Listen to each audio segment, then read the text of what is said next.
ship shadows, finding the spark, moving through scenes in the cinematic dark.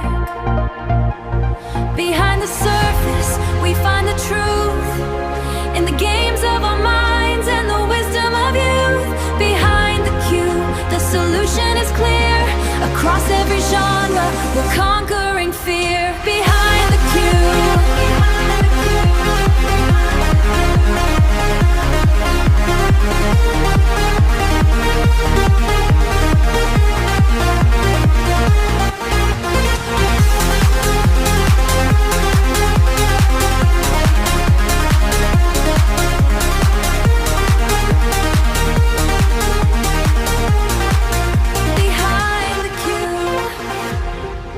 Let the journey begin. Let the journey begin.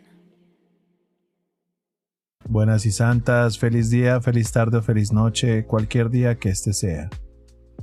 Hoy vamos a hablar de algo que ha vuelto a ocupar las conversaciones de directivos en todo el mundo y que está generando una cantidad impresionante de ruidos sin mucha sustancia: el retorno a la oficina o el famoso Return to Office. Y lo primero que quiero decirte es que este no es un episodio contra trabajar en la oficina. Tampoco es un episodio defendiendo el trabajo remoto como si fuera una causa política. Este es un episodio sobre lo que está pasando de verdad cuando una empresa en el sector BPO decide implementar un mandato de regreso obligatorio y sobre el costo real que esa decisión tiene cuando no está respaldada por datos, sino por nostalgia gerencial. Porque hay una diferencia enorme entre una empresa que decide que necesita presencia física por razones operacionales legítimas y una empresa que trae a la gente de vuelta porque alguien en el C-Level extraña ver el piso lleno. Para rematar, traer a la gente de vuelta porque extrañas verlos no es una estrategia, es un teatro, y en el BPO el teatro tiene un costo que sí aparece en los reportes, aunque nadie lo llame por su nombre. Esto es Behind the Cue, episodio número 9, lo que nadie te cuenta sobre la industria que atiende el mundo. Empecemos por lo que está pasando en el mercado. Desde el 2023, una ola de grandes corporaciones ha anunciado mandatos de retorno a la oficina.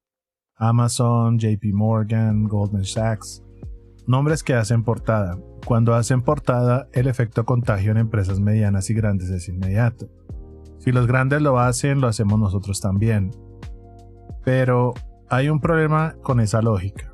Amazon puede darse el lujo de perder talento en una ronda de regreso a la oficina porque tienen miles de candidatos en cola. Un BPO mediano de 500 agentes en Bogotá, en Ciudad de México o en Lima no tienen esa misma reserva. Según datos de Gartner, el 82% de los líderes empresariales dicen que va a permitir trabajo remoto o híbrido al menos parte del tiempo.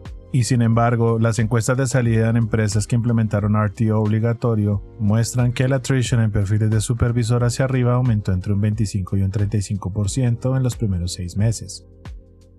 Ese número no aparece en el comunicado de prensa del regreso a la oficina. Aparece 4 meses después en el reporte de recursos humanos que nadie quiere presentar en la reunión de directivos. De hecho, conozco el caso de una directora de operaciones en un BPO de tamaño mediano, que cuando su empresa anunció el retorno obligatorio de 5 días, ella llevaba 2 años manejando un equipo de 200 personas en formato híbrido con métricas de calidad muy por encima del benchmark del sector. ¿Y qué pasó? 3 meses después del mandato renunció, no porque le molestara la oficina, sino porque el mandato fue la señal de que la empresa no confiaba en los resultados que ella había construido. Le dijo a quien me contó la historia: no me fui por el commute. Me fui porque entendí que para ellos el control visual valía más que el desempeño real. Y eso es lo que el teatro corporativo le cuesta a una operación, no el costo del café en la oficina, el costo de perder a la persona que sabía cómo funcionaba todo. Cuando un mandato de RTO no está respaldado por datos operacionales, lo que estás comunicando a tu equipo es que no confías en ellos, y los mejores siempre tienen a dónde ir. Quiero ser justo con este tema. Hay razones legítimas para pedir presencia física en una operación, no todo RTO es teatro. Hay roles que genuinamente se benefician de la copresencia: formación de agentes nuevos, sesiones de calibración de calidad, gestión de crisis en el piso. y eso es real. La presencia física tiene valor en contextos específicos. El problema no es la oficina, el problema es el cuando el mandato universal que no distingue entre el analista de datos que trabaja solo con un laptop y un trainer que necesita estar físicamente con su equipo. Y cuando la política nos dice que es todos adentro todos los días, eso no es gestión operacional, eso es control de asistencia. Y hay algo más que vale la pena decir en voz alta. Muchos mandatos de RTO en el sector no son sobre productividad. Son sobre 3 cosas que nadie menciona en el comunicado oficial. La primera, los contratos de arrendamiento. Si tienes un piso completo de oficinas con contrato hasta el 2027 y solo el 40% de tu gente está yendo, la presión financiera de ese espacio vacío es real, y es más fácil emitir un mandato de regreso que renegociar un arrendamiento. La segunda es la visibilidad gerencial. Hay líderes, y seré directo aquí, que no saben gestionar equipos que no pueden ver, que confunden presencia con productividad, que definen el compromiso por el tiempo en la silla, no por los resultados en el dashboard. Y la tercera es la cultura de control, que en algunos casos viene de arriba. Cuando el CEO o el dueño viene de una generación donde el trabajo se medía en horas presenciales, ese modelo mental permea hacia abajo. Y cuando permea hacia abajo en el BPO, los que pagan el precio son los supervisores y gerentes que construyeron sus equipos con otra metodología. No me pongas a la oficina, o ponme al mandato que no tiene data detrás, al gerente que necesita verte para creer que trabajas y a la empresa que prefiere el teatro del control sobre los resultados reales. Y ya para ir dando cierre a este capítulo, y como ya es costumbre, vamos a hablar de nuestro segmento de mito-realidad. Vamos al segmento que no puede faltar. 3 afirmaciones que están circulando en reuniones de directivos, en grupos de WhatsApp de gerentes y en representaciones de consultoras. Y te digo qué hay de verdad en todo esto. El mito número 1. La gente trabaja más cuando está en la oficina. Y eso es un mito. La realidad, parcialmente falso y altamente dependiente del rol. La investigación del economista Nick Bloom en Stanford, uno de los estudios más citados sobre este tema, muestra consistentemente que el trabajo híbrido con estructura supera tanto el modelo totalmente remoto como el totalmente presencial en productividad, retención y bienestar. La palabra clave es estructura. El problema no es la ubicación, es la ausencia de sistemas de accountability basados en resultados. Si no puedes medir si tu equipo está trabajando bien o menos por lo que ves, el problema no es dónde están sentados, es otro totalmente distinto.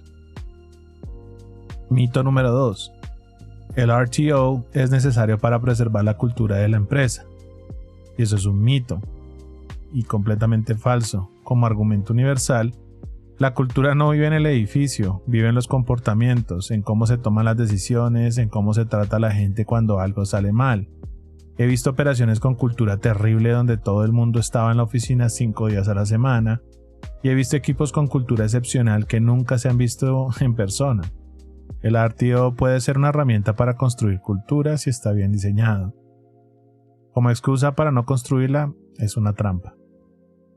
Mito número 3. Si no están en la oficina, no los puedo gestionar. Y eso es un mito, la verdad. Eso no es un problema de trabajo remoto. Es un problema de liderazgo. Y lo llamo por su nombre. Si necesitas ver físicamente a tu equipo para saber si están trabajando bien, es porque no tiene los sistemas de medición, los KPIs ni las conversaciones de feedback que te permitan saberlo de otra manera. La solución no es traerlos de vuelta a la oficina para sentirte más cómodo. La solución es desarrollar las capacidades de gestión que la operación moderna requiere. Al gerente que gestiona por presencia y no por resultado lo llamamos en este episodio lo que es el niñero corporativo. Y el BPO no puede darse el lujo de pagar gerentes de niñera. Y como bien lo sabemos, el que repite estos mitos sin cuestionarlos no está gestionando una operación. Está administrando la comodidad de quien toma las decisiones. Y antes de cerrar, quiero dejar mi posición clara. No como alguien que tiene que quedar bien con todo el mundo, como alguien que lleva más de 15 años viendo cómo se gestionan y cómo se mal gestionan operaciones en este sector. El retorno a la oficina puede ser la decisión correcta para tu operación, si tienes data que lo respalda, si el modelo híbrido no está funcionando por razones operacionales concretas, Si hay problemas reales de coordinación que la presencia física resuelve, adelante. Eso es gestión. Lo que no es gestión es usar el edificio como sustituto de liderazgo. Si eres líder de operaciones y estás considerando un mandato de RTO, te dejo 3 preguntas antes de anunciarlo. La primera, ¿tienes data que muestre que el rendimiento bajó con el modelo remoto o híbrido? No intuición, data de verdad. La segunda, ¿tu equipo de gerentes y supervisores tienen las herramientas y el entrenamiento para gestionar por resultados? ¿O estás dependiendo de la proximidad física para compensar una brecha en sus capacidades de liderazgo? La tercera, ¿sabes cuánto te va a costar en attrition de talento senior? ¿Lo has calculado? Porque si no lo has calculado, estás tomando una decisión financiera sin análisis financiero. Y si eres supervisor, gerente, especialista, agente, y te acaban de anunciar un regreso obligatorio que no tiene ningún argumento operacional detrás, lo que estás sintiendo es válido, la molestia es válida. Pero también te digo esto, usa este momento para evaluar si la empresa para la que trabajas gestiona con criterio o con control, porque esa respuesta te dice mucho sobre el techo que tienes ahí. Una persona que conozco que lleva años como gerente de operaciones en un BPO me dijo algo después de que su empresa implementó RTO obligatorio sin ningún argumento. Me tardé 3 meses en conseguir otro trabajo, pero en esos 3 meses aprendí que debía haberme ido antes, y hoy gestiono un equipo más grande con esquema híbrido, con mejores métricas y sin el tráfico de 2 horas que nunca le devolvieron el tiempo. Eso es lo que el teatro corporativo le cuesta a una operación, no el costo del café, el costo de perder a la persona que sabía cómo funcionaba todo y que finalmente se cansó de esperar a que alguien le reconociera. El RTO sin datos no es una tragedia, es nostalgia administrativa básicamente. Y la nostalgia es el lujo que el BPO competitivo no se puede permitir. Esto es todo por el episodio de hoy. Si esto te genera una reflexión, si tienes dudas de cómo aplica en tu operación específica, escríbeme. Estoy en LinkedIn como Andrés Bermúdez Rodríguez y me puedes escribir a andy@behind-theq.com. Si el episodio te generó valor, compártelo con alguien de tu equipo.